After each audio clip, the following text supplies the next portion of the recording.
লেজুর ভিত্তিক ছাত্র রাজনীতি তা আমরা তো এখনো লেজুর ভিত্তিক ছাত্র রাজনীতি চাই না যে মাদার পার্টির পারপাস সার্ভ করে না। মাদার পার্টি আমরা শিবির সম্পূর্ণ স্বাধীনভাবে ইন্ডিপেন্ডেন্টলি সব কাজ করে আমরা দিনের জন্য জামাত ইসলামের সাথে সম্পর্কটা কেমন? সম্পর্ক অবশ্যই তাদের সাথে আমাদের আদর্শ সম্পর্ক, কিন্তু আমি চ্যালেঞ্জ করছি একটা দিনের জন্য জামাতের এজেন্ডা আমরা ক্যাম্পাস ডাকসুর নেতৃবৃন্দ যারা ছিল তাদের উপর হামলা হলো।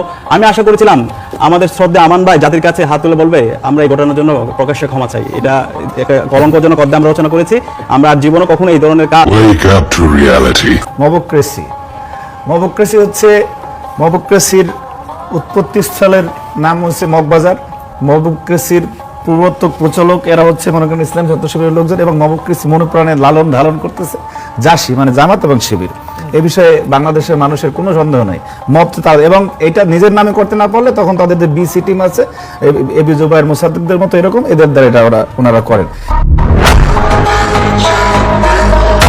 লেজুর ভিত্তির কথা বললেন, এটা ওই যে মাহফিলে বলেন না সিল্লাই বলেন নাউজুবিল্লাহ এরকম বলতে মন চাইতেছে।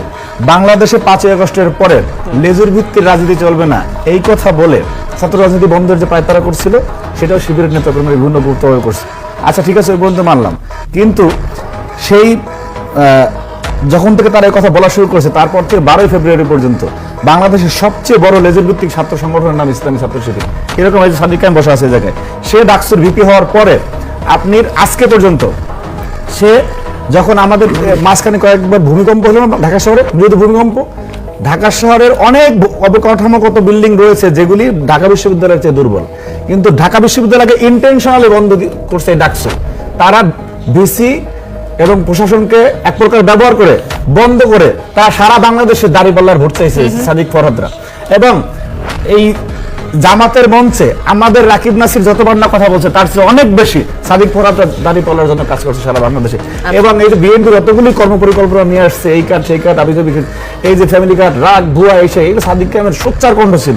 এটা ডাকসুর জন্য যতটুকু কাজ করা উচিত, বাংলাদেশ ঢাকা বিশ্ববিদ্যালয়ের শিক্ষার্থীরা তাকে যে ম্যান্ডেট দিয়ে এখানে বসাইছে সেই ম্যান্ডেটের চেয়ে অনেক বেশি সময় সে জামাতের পিছনে ব্যয় করছে। এটা কোন ধরনের লেজুর ভিত্তি সে উদাহরণ দেন।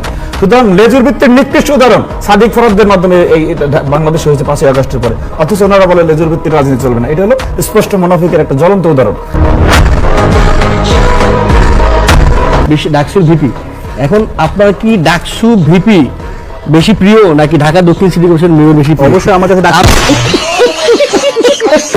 আপনি ঢাকা দক্ষিণ সিটি কর্পোরেশনের মেয়রের জন্য আপনিও নানা জায়গায় মিডিয়ায় বলছেন, আপনার যারা সমর্থক বসে তারা ফেসবুকে মোটামুটি আপনার ভিপি হিসেবে নমিনেট করে দিচ্ছেন। আমরা শুনতেছি তাদের মাধ্যমে জামাত ইসলামী আপনাকে মনোনয়ন দিচ্ছে।